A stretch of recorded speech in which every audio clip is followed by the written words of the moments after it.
Hello, everyone. Welcome to Moment of Clarity. So I'm gonna do a topic in a second here. What's pissing me off today? But then I'm gonna answer some questions if you got any. So we'll spend a little time on that. Unless you don't have any good questions, in which case it's fucking on you. All right, it's up to you whether you have good questions. But I want to get into so you may have noticed that. Trump did some shit at the Pentagon, and I want to get into that and what you're not really being told. So, all right, let me back up. So, as you probably know, a couple days ago, Trump fired the Secretary of Defense, Mark Esper, from his job as the top guy at the world's largest killing machine. Man, that's got to look good on a resume, doesn't it? Don't you wish you had that on your resume? And Trump has put in Christopher Miller, a Trump yes man, a standard Trumpian maniac. A lot of people are freaking out about this, right? They're saying, oh, my God, it means Trump is preparing a military coup. I think that must be what's going on, is he's rigging the military, you know. And here's the thing. I think that's bullshit, but there's something much deeper to this that the mainstream corporate media doesn't want to talk about for the most part. Trump's reasoning for replacing the top of our military may be far, far more sinister. It may be horrific. It may just be a soul staining on it in how disgusting it is. He may be attempting to bring some troops home. I know. It's tough. It's tough to come to terms with. It sounds awful. And I'll get to that in a second, so keep your pants on. But first you need to know, in case you're new to this, in case you're new to Moment of Clarity, I am no fan of Bush, okay? So did I say Bush? Wow. These war criminals all start to blend together. I'm no fan of Trump or Biden or Bush for that matter. I don't celebrate war criminals. And you can throw Bush in with that group too. Obama, Bush, Biden, Trump, all fucking war criminals. I don't jump around for them. I don't celebrate them. I don't have balloons or do something like that. Besides, they're terrible to have at your parties. They really are, because you're just looking to have a good time, and then you find out that they drowned a kid in the swimming pool. And you're like, what the fuck, man? I did such a buzzkill. I was just doing belly shots off of Catherine Zeta-Jones and now this shit.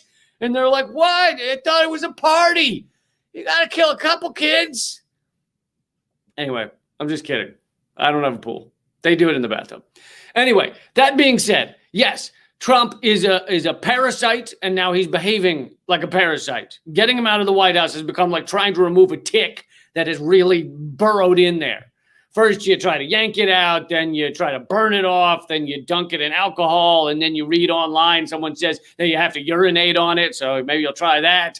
We're not even halfway through that list of trying to remove Trump, but I bet you we get to the part with the urine. I bet you we do.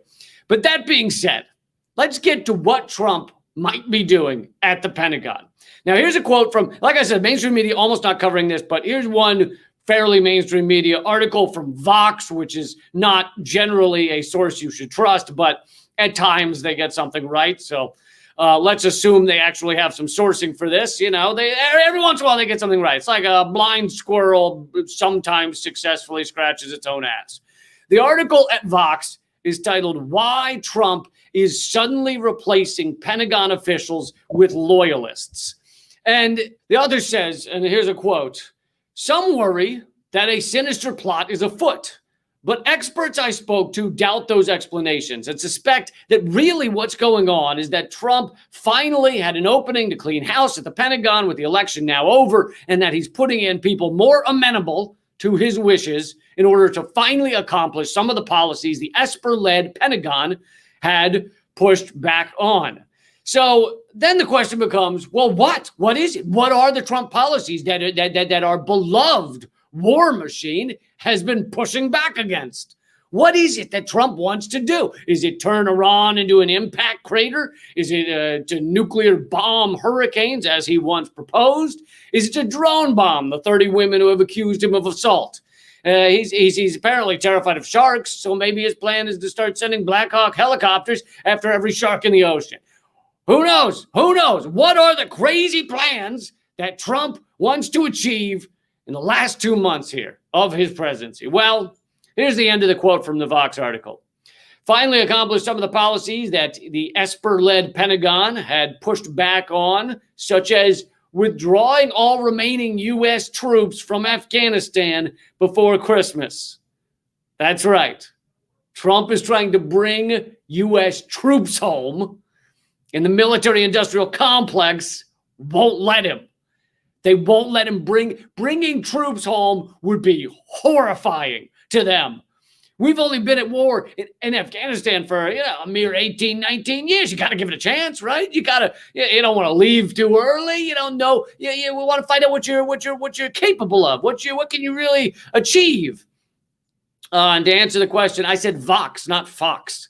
This is there's Fox News and then there's Vox, VOX, which is like a standard liberal Huffington Post garbage crap site.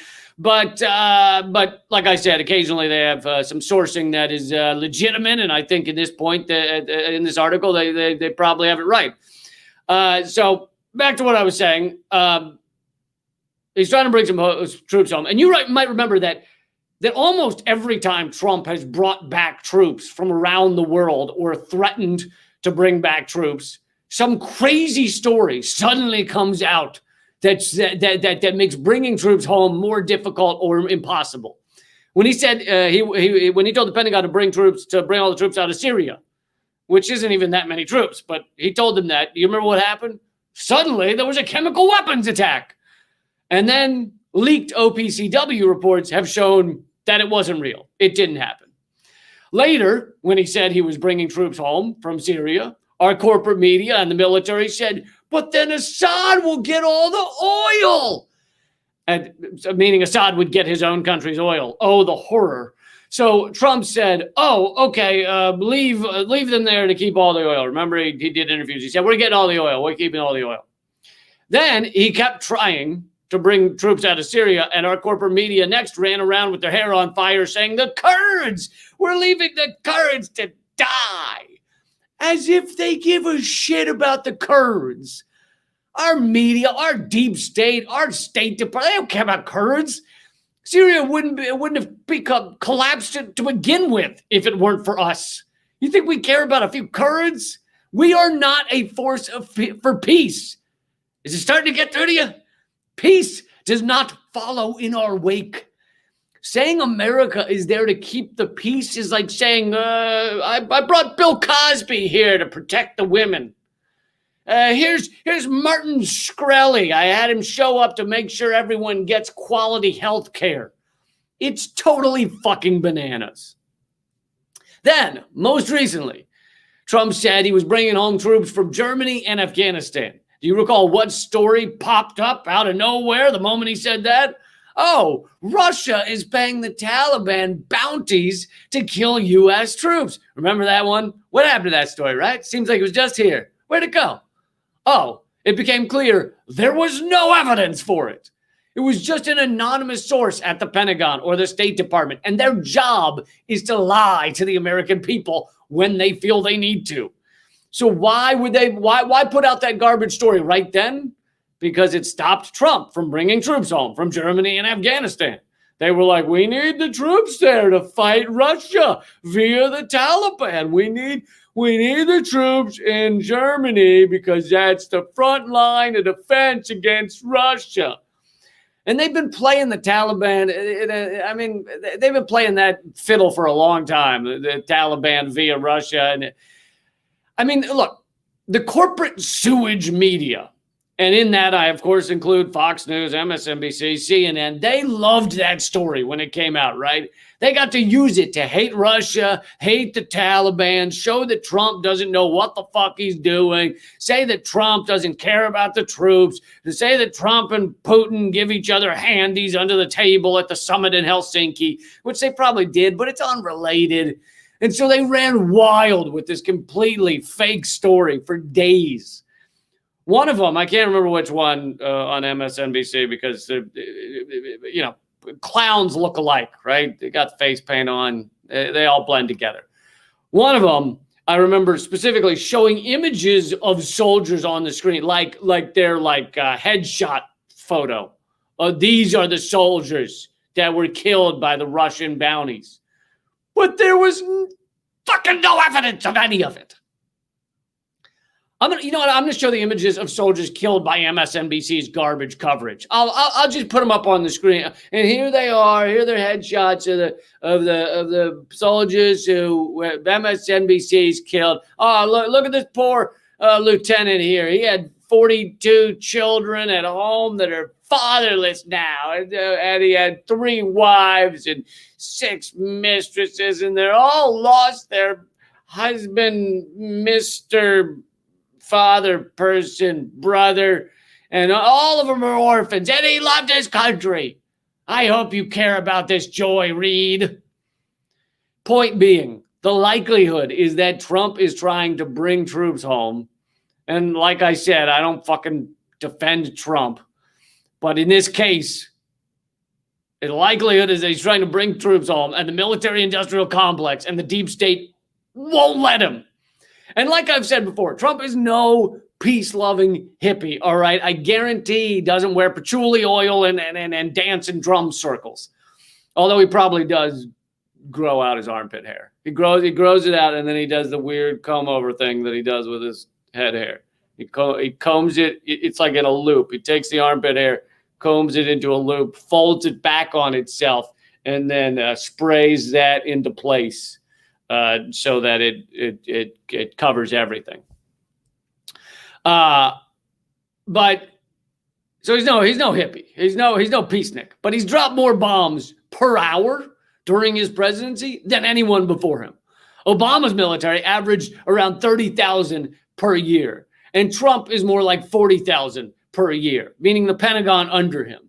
He also assassinated Iran's top general, which could have led us into a massive war that would have made the Iraq war look like an episode of My Little Pony. It didn't end up that way because Iran behaved like the fucking adult in the room and didn't go full Mel Gibson on a bad day on us. So basically, we were saved by the fact that Iran didn't behave the same way Trump was behaving.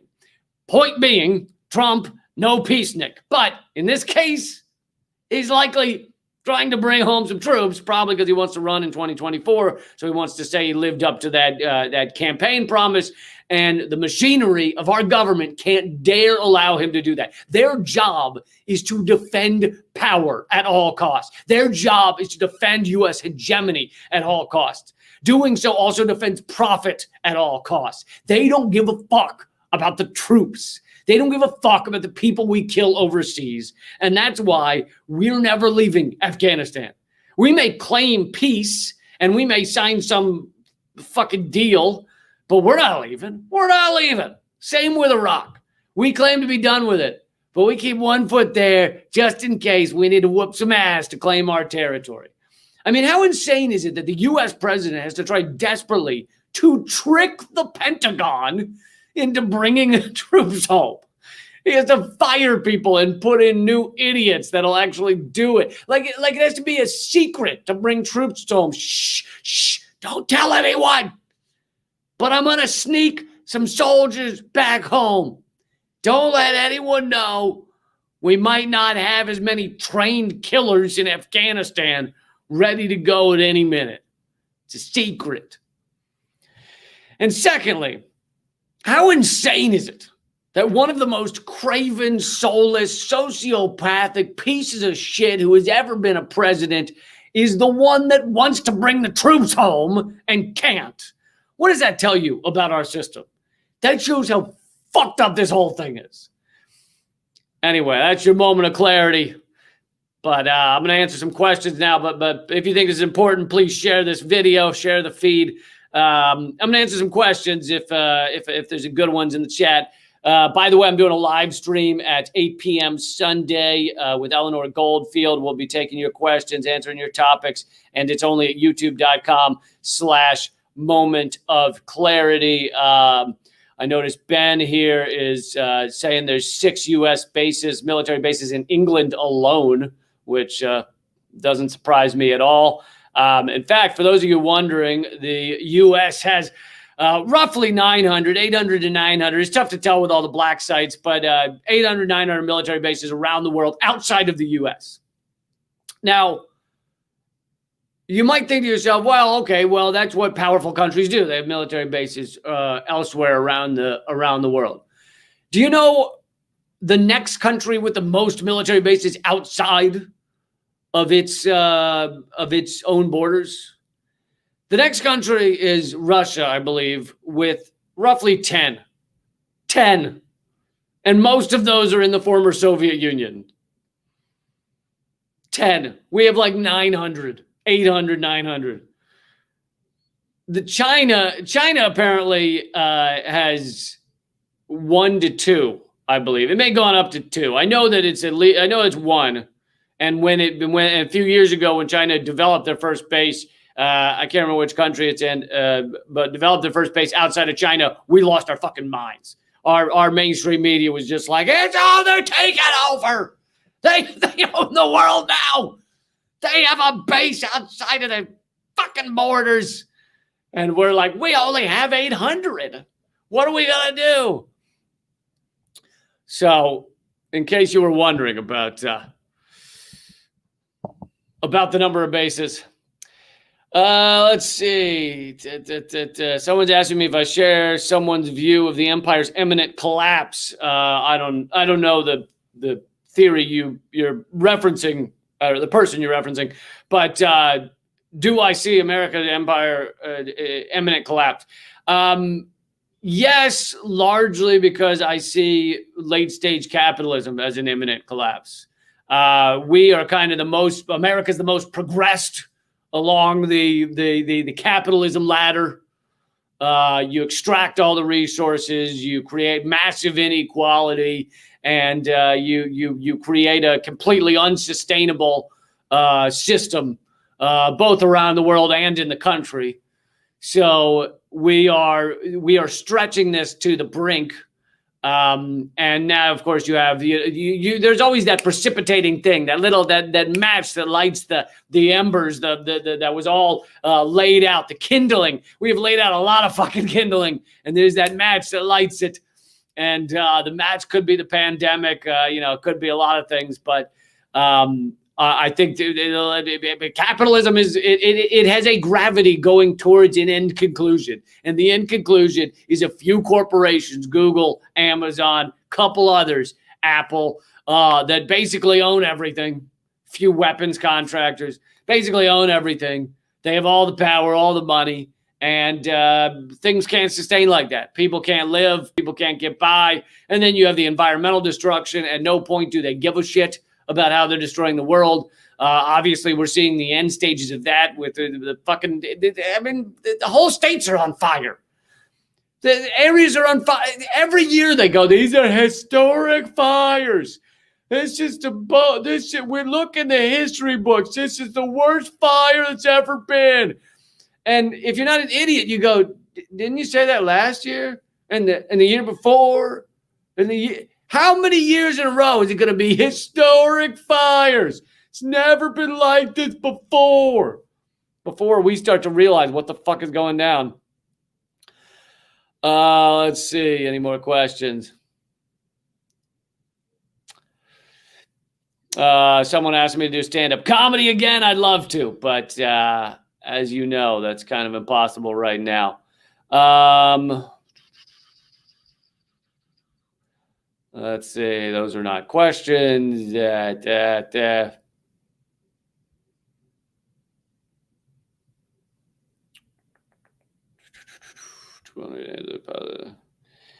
Is it possible for Trump to win the elections? No. Trump has lost the fucking election. Jesus Christ. Look, folks. I said this on another live stream. I've studied election integrity and been fucking ranting and raving about it for years. Our elections are fucked in a lot of ways. But when it comes to the general election, they are more fucked towards the Republicans. Meaning you have millions of people, literally millions of people that are purged from the voter rolls. I'm not going to go through how, because I do it fucking, it feels like every episode. But millions of people, mostly people of color, purged from the voter rolls. And this happened again this time around. And that's why the polls were wrong this time around, right? Again, every time they say, oh, look, Democrats are going to do great. And then the Democrats either lose or barely squeak by. And that's because they've purged these people from the rolls. They think they're voting. They're not fucking voting. So Trump lost so bad that even that theft was not enough to get him over the brink. It got close in a lot of ways, closer than they thought it would, but it was not enough. And so Trump has lost his election. There's no way for him to just fucking manifest this thing unless he wants to go full on coup. But it doesn't seem that even that would work because most of the levers of the deep state are still outside of his grasp. I mean, there's a lot of Republicans in the deep state who might like republicanism, but they fucking don't like him. And so, you know, you got that, you got Democrats, but at the end of the day, right, this is these two parties are the two sides of the same coin. They're both corporate, pro unfettered capitalism, pro exploitation, pro inequality, pro Wall Street, pro endless war parties. So they agree on all that. 90% of everything this country stands for and is about and does and behavior, 90% of it, they agree on it all. High five and all the way down.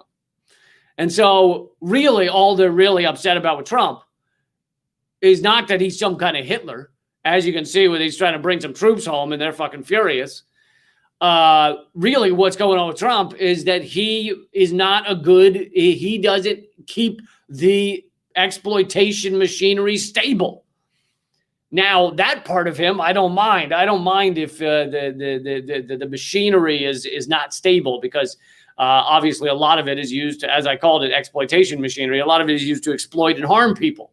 So I don't care if it's not as stable, if it's not as professional. But, of course, Trump also has these disgusting fascist tendencies like being a white supremacist and like trying to steal this election that he's lost in any way he can. So yeah, I mean, that's where it stands. And so far, there's no way Trump can steal this thing. That doesn't mean he couldn't wreak a lot of havoc in his last couple of months.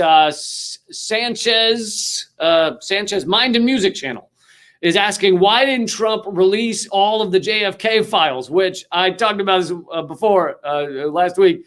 Trump should absolutely release all of the JFK files, all of the MLK files, all of the RFK files. God, what a beautiful fuck you to the ruling elite. He should absolutely do that. And it would be so sweet.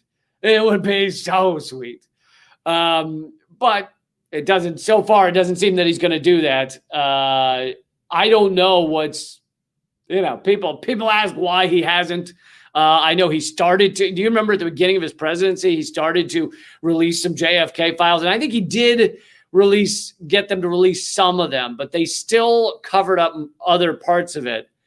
And I don't know what they said to him. I'd love to know. I'd love to know what it was. Was it that we have these tapes showing you, fucking a greyhound, the dog, not the bus. Not that he hasn't fucked a bus. I feel like he probably has, but fucking a sheepdog out in a field somewhere, on the back nine at Mar-a-Lago.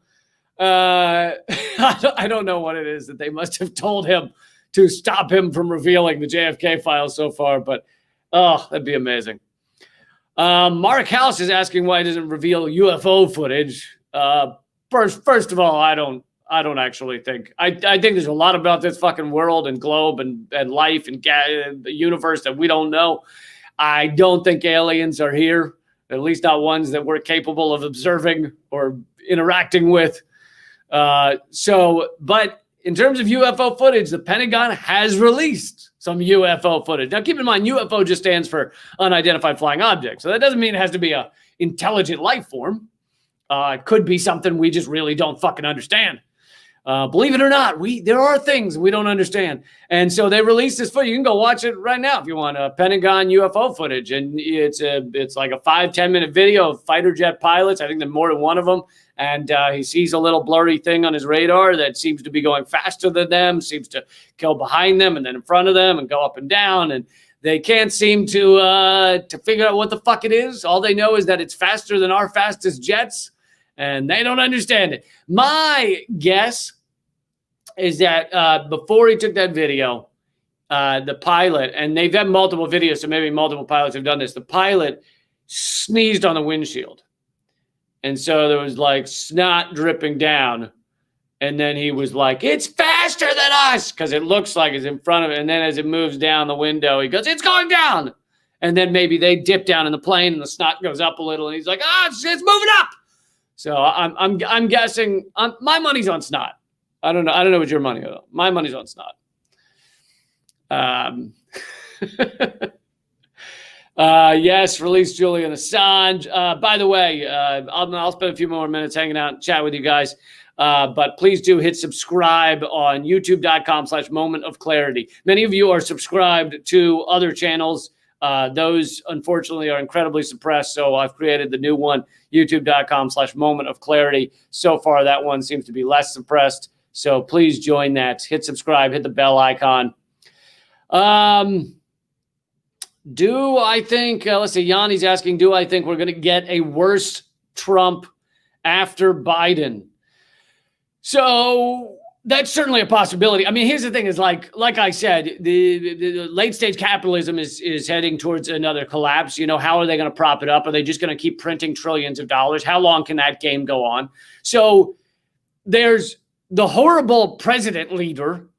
And then there's the reality of the situation, which, yes, you could get someone terrible. Even, you know, Biden is awful, but you could get someone as bad as Trump, worse than Trump, whatever, you know, Mike Pompeo in there, some awful shit. But we've got to understand that our reality is only somewhat connected to those guys.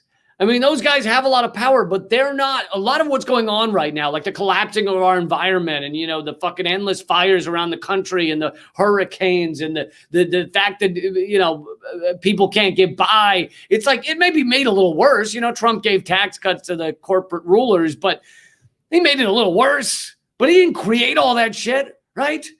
He didn't create climate change. He was only in power for 4 years. Like, most of this horrible reality that we're living through was not created by Donald Trump. And so if someone does come after Biden, oh my God, he's as horrible as Trump, or he's worse, or whatever, more racist, more outwardly racist. Yeah, it could happen. But you've got to remember that if we're going to do something about this shitstorm, it's got to come on levels that are not just the presidency. People spend so much fucking time just focused on the presidency. And even when I talk about the president, even when I talk, like in this video, even when I talk about Donald Trump, I try and make it about much more than him, right? I made it about our military industrial complex. I made it about the pressure on the powerful to keep all of our troops overseas. I made it about our history of war and our military bases around the world. And it's like, if you're just talking about the behavior of one dude or one woman, then you're missing the goddamn point. And especially if you're spending hours of coverage on, you know, what Nancy Pelosi did or what Chuck Schumer might do or failed to do. It's like, if you're spending all your time talking about that, they already won. So I'm not saying you can't mention it. And I often use those characters as an in to the deeper point, but fucking move past it. Keep talking, dig deeper than just these leaders, just these goons. Someone with a name I can't pronounce because it doesn't have any vowels asks, what do you think about Bitcoin? Yeah, I think Bitcoin has shot up recently. I think that probably part of the reason for the Bitcoin increase is people are probably expecting some form of collapse coming up. And, you know, if not a collapse, maybe a depression. And so they figure, well, that's going to hurt the US dollar. Let me put my money in something that's not central banking. And so people are putting it into Bitcoin. Totally understandable. I mean, I think that in a lot of ways, unless we find ways to use Bitcoin in a more powerful way that can actually, cause damage to kind of like the central banking system that kind of rules the world, will Bitcoin achieve that? I don't know. You know, some people that are kind of Bitcoin utopianists, they say, "Oh, Bitcoin's going to fix it all. If we all have a Bitcoin, then Bitcoin it'll feed your kids." I don't know if you know this, but if you rub a Bitcoin on your hand, it gets rid of cuts and scrapes and bruises. Bitcoin is good for if you want to get like a shiny complexion in your hair, you just rub some Bitcoin in there. Bitcoin, if you stick a Bitcoin in your ear, you'll be erect for hours. Even if you're a woman, you'll grow a penis and become erect. So that sounds kind of horrifying because most women I know like being women. So growing a penis sounds like fucking awful to them. So you'd end up with like a disease that's a penis. Anyway, so some people think Bitcoin's going to solve all our problems.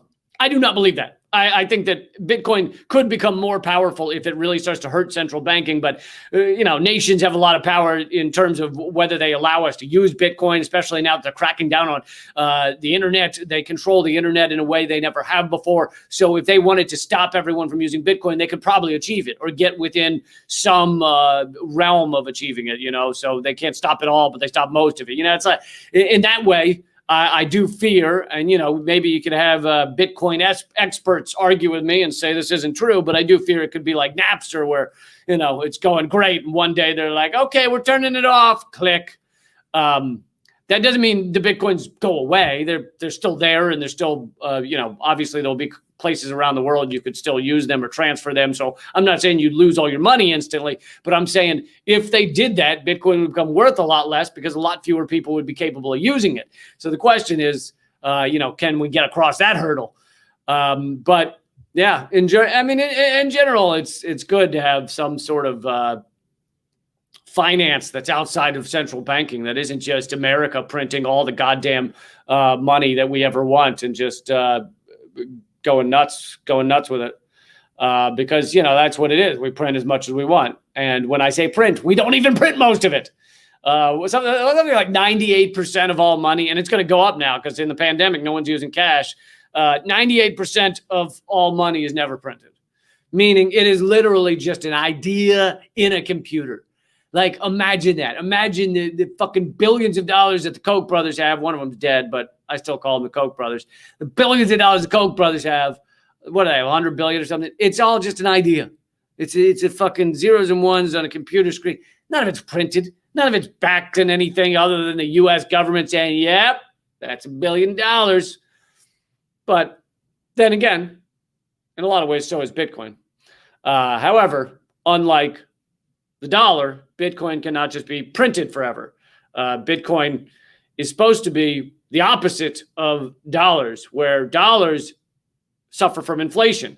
A dollar is not worth as much as it used to be, right? Over 20 years, a dollar becomes worth, 70 cents or 50 cents of what it used to be worth.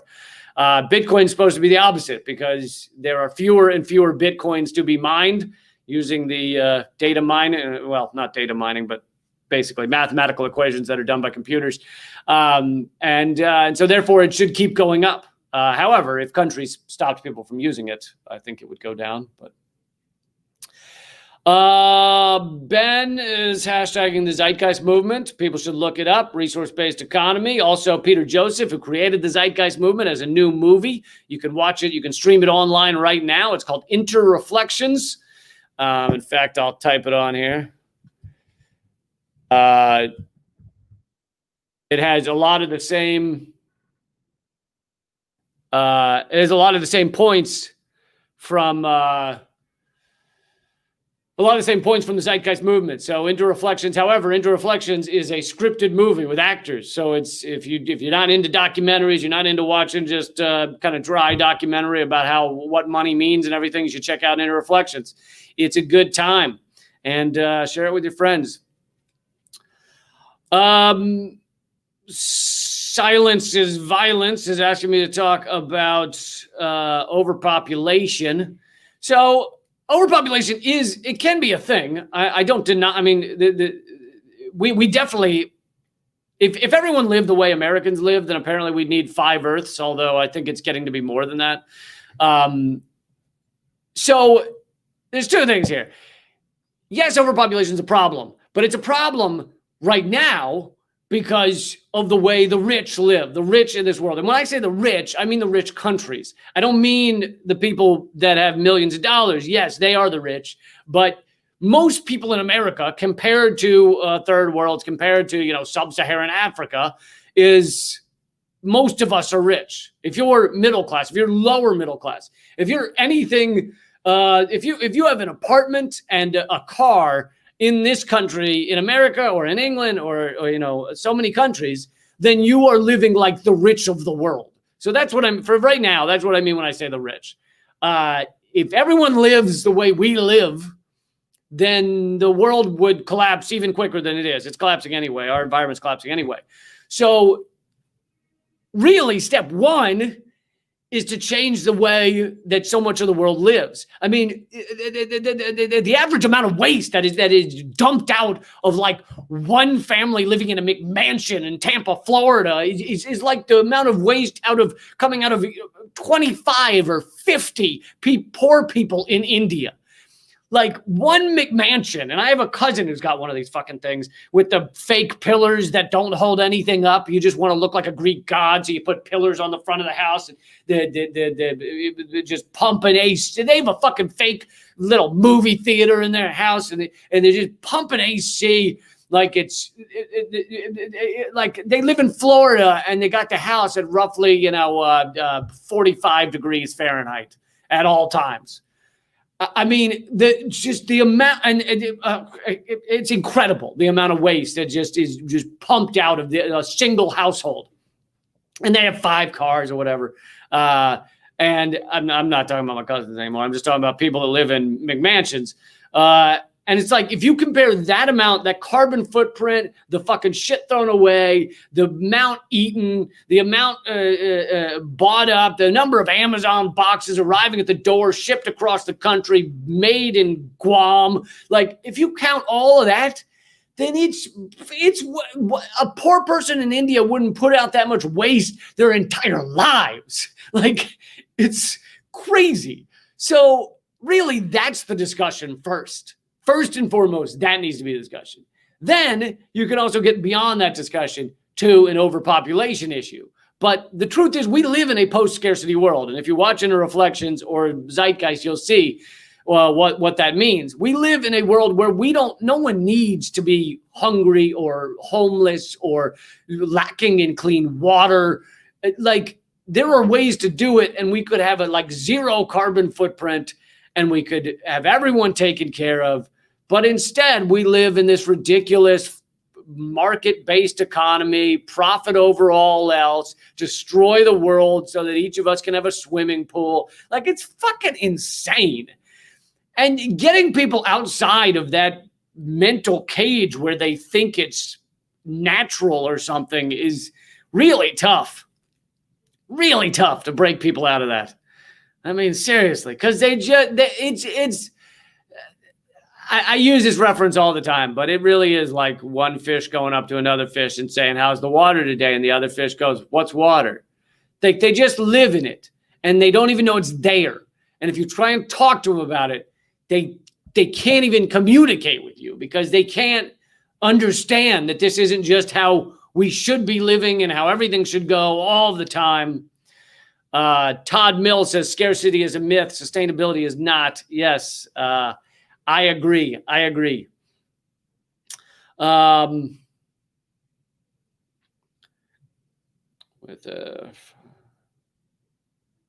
not sure what that means.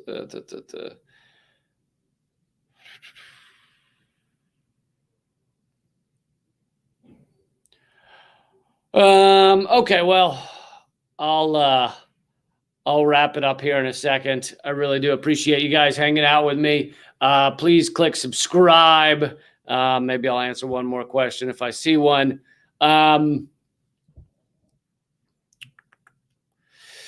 So here's one. NSPK77 is talking about how water is becoming a precious commodity. That is true. A lot of that is because of these companies buying it up and acting like they own it, when in fact no one should own our water supplies. They should be for the people. Nestle and Coke are some of the biggest water owners in the world. And then he or she also mentions the insect apocalypse, that 25% yearly decline. Yeah, if you read up on how the insects are dying, it truly is one of the most horrifying things because, you can talk about this animal or that animal going extinct. And while those are very sad and, that fucking make me sad to hear that you're not going to have these animals anymore, you can still survive. Humans can survive on this planet without a specific, this animal or that animal. But with the insects going, that's game over, man. You get rid of all the insects, that is game over. And, they believe it's a combination of climate change and the neonicotinoids, if I pronounce that right, which are basically, Monsanto created GMO crops that don't just kill off the pests that eat those plants, they kill off basically all insects. And those GMOs then get in the food supply and they end up going everywhere. So even farms that don't even think they're planting this certain GMO crop are. And the insects, the depopulation of the insects is happening in a broad way. And so that, of course, then moves up the food chain, right? The birds die off and et cetera, et cetera. And I don't know if you know this. This is something that's not taught in school, but we're kind of part of this food chain. We like to, we're taught in capitalism that we're just like outside of it all, that we just lord over it and we just say, bring me a steak and I will eat part of the cow that I never saw and it will be delicious. We're not taught that we are part of the environment. We're in it.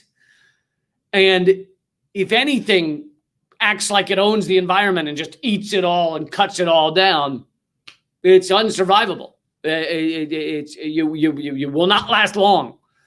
And so we're at that point. We're at a fork in the road, and I think we should take it.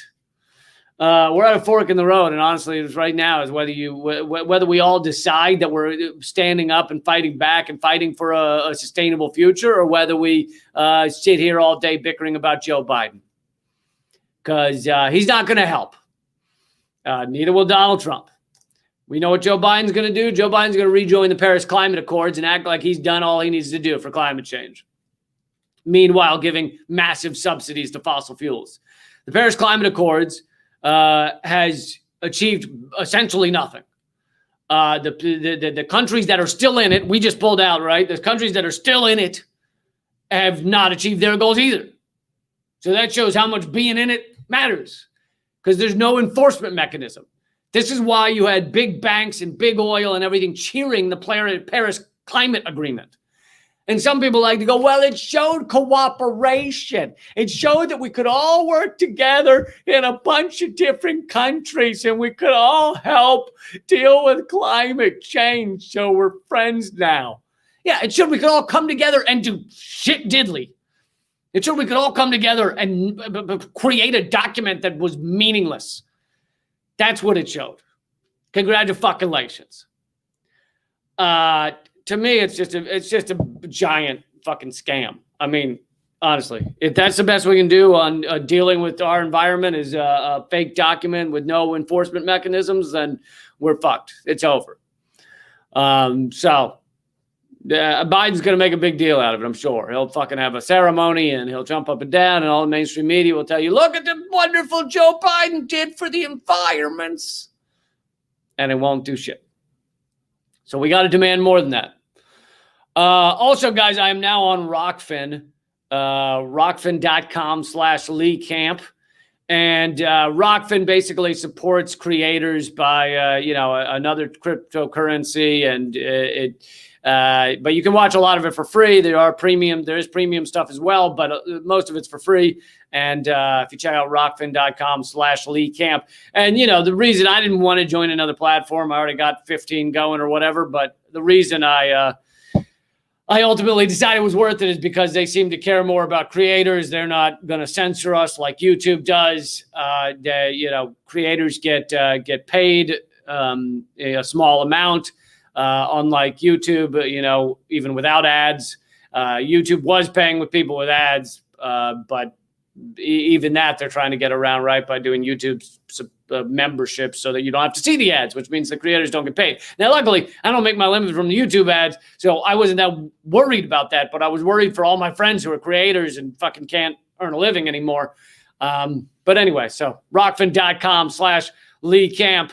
That's where that is. And I will see you Sunday, 8 p.m. live stream, 8 p.m. Eastern with Eleanor Goldfield.